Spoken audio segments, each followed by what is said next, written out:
How does adding a subdomain impact security, authentication, and domain-wide settings in Google Workspace? So if you have a Google Workspace account and you're interested in setting up a subdomain, or could be an add-on domain, or it could be an alias domain, those things are different, and I'll run through each of those in a moment.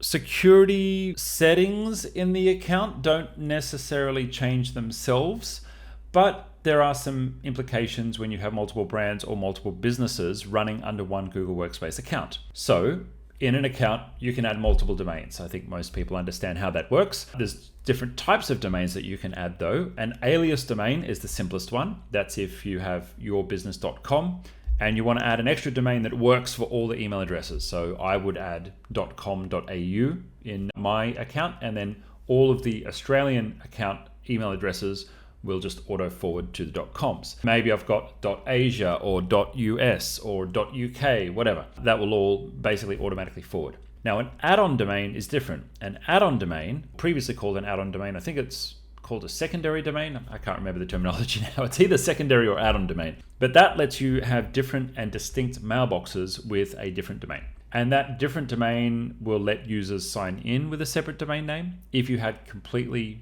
different businesses under different domain names, you could theoretically have multiple domain names running under one Google Workspace account. But the reality is everything under there, all of those users are still effectively under one Workspace account. So they are treated like they're colleagues in the same account. If you go into your admin panel and you set settings like in Drive to automatically share any file that's created with anyone within the business or within the organization by default, then yes, across multiple different domain names, potentially across different businesses, if they're under one Workspace account, everyone's going to see everything.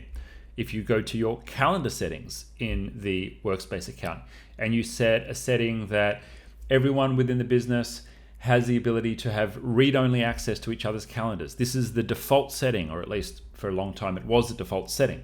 Well, even if you're running multiple brands, multiple businesses, multiple teams, everyone's going to be able to access and see each other's calendars by default. So adding an additional domain doesn't necessarily change the security settings per se, but depending on what kind of business you're running, and if you have multiple brands across those different domains and therefore multiple teams from multiple businesses, well, then it's going to allow multiple people from different companies potentially to see the same information. Now, is that a risk? Well, if you own both companies yourself, no, it's probably not a material risk. But if you are a business owner and one of those companies has different business partners, or maybe one of those companies deals with sensitive personal information, like financial information of your customers, or maybe one of those customers has a particular audit requirement or financial security requirement. Well, you may run into some problems there because effectively you're going to have people from an external business, technically, if it's another entity, accessing files and information and data that your business is needing to keep private. Secondly, if you have another business partner in one of those entities, but not both, well, that business partner, shareholder, director, whoever, might get access to things that you don't want them to get access to, or might just see things that you don't want them to see. So you definitely want to be mindful of that. That's the potential downside. If you want to be a bit cleaner about how you do permissions inside of Google Workspace, you can put staff into organizational units. Now you do that by, of course, going to your admin panel. In our user menu here, I'm in my Google Workspace account. I go to directory and then users. You'll see on the left-hand side here, I've got different organizational units, these are called. And I can have different settings for different organizational units. So I can set different people into different groups. I don't know where everyone is, itGenius maybe, there we go. And I can set different settings for different groups of staff here sitting in these. Do they stop everyone from seeing everyone else's work? No, not necessarily.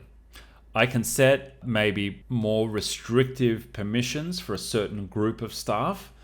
But if you've got multiple groups of staff with different domains, subdomains, add-on domains, all within one Google Workspace account, it's pretty easy for information to leak because Google's treating everyone like they're part of the same company.